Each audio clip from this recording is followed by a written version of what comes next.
ಮಹಾರಾಷ್ಟ್ರದಲ್ಲಿ ಬೆಚ್ಚಿ ಬೀಳಿಸುವಂತಹ ಘಟನೆ ನಡೆದಿದೆ. ದೆವ್ವ ಹಿಡಿದಿದೆ ಅಂತ ಬೇವಿನ ಕಟ್ಟಿಗೆಯಿಂದ ಹೊಡೆದು ಕಲಬುರಗಿ ಮೂಲದ ಮಹಿಳೆಯನ್ನ ಕೊಲೆ ಮಾಡಲಾಗಿದೆ. ಮುಕ್ತಾಬಾಯಿ ಎಂಬ 38 ವರ್ಷದ ಮಹಿಳೆಯ ಸಂಬಂಧಿಕರೇ ಹತ್ಯೆಗೈದಿದ್ದಾರೆ. ಮೈಸೂರಿನ ಅರಮನೆ ಬಳಿ ಸ್ಫೋಟದ ಸ್ಥಳದಲ್ಲಿ ಅರ್ಧ ಚೀಲ ಹೀಲಿಯಂ ಪೌಡರ್ ವಶಕ್ಕೆ ಪಡೆಯಲಾಗಿದೆ. ಹೀಲಿಯಂ ಗ್ಯಾಸ್ ತಯಾರಿಕೆಗಾಗಿ ಈ ಪೌಡರ್ ಅನ್ನು ಸಲೀಂ ಸೈಕಲ್ನಲ್ಲಿ ಇಟ್ಕೊಂಡಿದ್ದ. ಬೆಂಗಳೂರಿನಲ್ಲಿ ನವ ವಿವಾಹಿತೆ ಆತ್ಮಹತ್ಯೆಯ ಬಳಿಕ ಪತಿಯು ಸುಸೈಡ್ ಸಂಬಂಧ ಗಾನ್ವಿ ತಾಯಿ ರುಕ್ಮಿಣಿ ಪ್ರತಿಕ್ರಿಯಿಸಿದ್ದಾರೆ.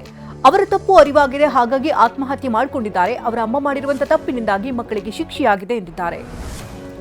ಬೆಂಗಳೂರಿನಲ್ಲಿ ಪುಂಡ ಪೋಖ್ರಿಗಳ ಹಾವಳಿ ಹೆಚ್ಚಾಗಿದೆ. ಬಿಟಿಎಂ ಲೇಔಟ್ನಲ್ಲಿ ಯುವತಿಗೆ ಕಿರುಕುಳ ನೀಡಲಾಗಿದೆ. ಒಂದೇ ಬೈಕ್ನಲ್ಲಿ ಬಂದಂತಹ 3 ಪುಂಡರು ಸುಮಾರು 2 ಕಿಲೋಮೀಟರ್ ರಸ್ತೆಯುದ್ದಕ್ಕೂ ಯುವತಿಗೆ ಕಿರುಕುಳ ಕೊಟ್ಟಿದ್ದಾರೆ. ಬೆಳಗಾವಿ ನಗರದಲ್ಲಿ ಶ್ವಾನಗಳ ಅಟ್ಟಹಾಸ ಜಾಸ್ತಿ ಆಗ್ತಾ ಇದ್ರು, ಕೆಲವರು ಮಾತ್ರ ತಲೆಗೆ ಕೆಡಿಸಿಕೊಳ್ತಿಲ್ಲ. ಜೋಶಿಮಾಳದಲ್ಲಿ ದಂಪತಿಯು ನಾಯಿಗಳಿಗೆ ಆಹಾರವನ್ನ ಹಾಕ್ತಿದ್ದಾರೆ. ಬೀದಿ ನಾಯಿಗಳಿಗೆ ಆಹಾರವನ್ನ ಹಾಕಬೇಡಿ ಅಂತ ಹೇಳಿದ್ರು, ದಂಪತಿ ಕೇಳ್ತಿಲ್ಲ ಅಂತ ಸ್ಥಳೀಯರು ಅಸಹಾಯಕತೆ ವ್ಯಕ್ತಪಡಿಸಿದ್ದಾರೆ. ಉಡುಪಿಯ ಹೆಜಮಾಡಿಯಲ್ಲಿ ವೃದ್ಧೆ ಚಿನ್ನ ಎಗರಿಸಿದಂತಹ ಖತರ್ನಾಕ್ ಗ್ಯಾಂಗ್ ಲಾಕ್ ಆಗಿದೆ. ಪುತ್ತೂರಿನಲ್ಲಿ ತಮಿಳುನಾಡು ಮೂಲದ 3 ಬಂಧಿಸಲಾಗಿದೆ. ಸಿಸಿ ಕ್ಯಾಮೆರಾ ದೃಶ್ಯವನ್ನು ಆಧರಿಸಿ ಕಳ್ಳರನ್ನು ಬಂಧಿಸುವಲ್ಲಿ ಪೊಲೀಸರು ಯಶಸ್ವಿಯಾಗಿದ್ದಾರೆ. ಬೆಳಗಾವಿಯಲ್ಲಿ ಮರಾಠಿ ಭಾಷೆಯ ಬ್ಯಾನರ್ ಹರಿದು ಹಾಕಲಾಗಿದೆ. ಮಜಗಾಂ ಗ್ರಾಮದಲ್ಲಿ ಎಂಇಎಸ್ ಮುಖಂಡ ರಮಾಕಾಂತ ಕೊಂಡಸ್ಕರ್ ಭಾವಚಿತ್ರವಿದ್ದಂಥ ಬ್ಯಾನರ್ ಅನ್ನು ಕರವೇ ಕಾರ್ಯಕರ್ತರು ಹರಿದು ಹಾಕಿದ್ದಾರೆ. ಕನ್ನಡ ಭಾಷೆಯ ಬ್ಯಾನರ್ ಹಾಕಿದ್ದಕ್ಕೆ ಆಕ್ರೋಶ ಹೊರಹಾಕಿದ್ದಾರೆ. ರಾಯಚೂರಿನ ದೇವದುರ್ಗದಲ್ಲಿ ಸರಿಯಾದ ಸಮಯಕ್ಕೆ ಬಸ್ ಬಾರದ ಹಿನ್ನೆಲೆಯಲ್ಲಿ ವಿದ್ಯಾರ್ಥಿಗಳು ಪರದಾಡಿದ್ರು. ರಾತ್ರಿವರೆಗೂ ಬಸ್ ನಿಲ್ದಾಣದಲ್ಲಿಯೇ ವಿದ್ಯಾರ್ಥಿಗಳು ಕುಳಿತಿದ್ರು.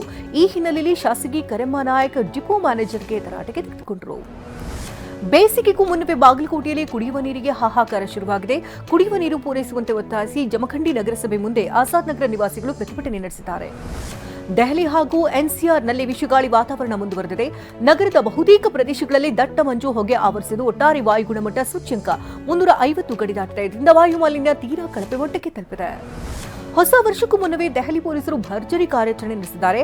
ಅಖಂಡ ಹೆಸರಿನ ಕಾರ್ಯಾಚರಣೆಯಲ್ಲಿ 285 ಜನರನ್ನು ಬಂಧಿಸಿ ಅಪಾರ ಪ್ರಮಾಣದ ಡ್ರಗ್ಸ್, ಶಸ್ತ್ರಾಸ್ತ್ರವನ್ನು ವಶಕ್ಕೆ ಪಡೆಯಲಾಗಿದೆ. ಮಧ್ಯಪ್ರದೇಶದ ಭೋಪಾಲ್ನಲ್ಲಿ ಅಗ್ನಿ ಸಂಭವಿಸಿದ್ದು, ಪಠಾರ ಪ್ರದೇಶ ಬಳಿಯ ಟಿಂಬರ್ ಮಾರುಕಟ್ಟೆಯಲ್ಲಿ ಲಕ್ಷಾಂತರ ರೂಪಾಯಿ ಮೌಲ್ಯದ ಮರಗಳು ಸುಟ್ಟು ಕರಕಲಾಗಿದೆ. ಅದೃಷ್ಟವಶಾತ್ ಯಾವುದೇ ಪ್ರಾಣಾಪಾಯವಾಗಿಲ್ಲ.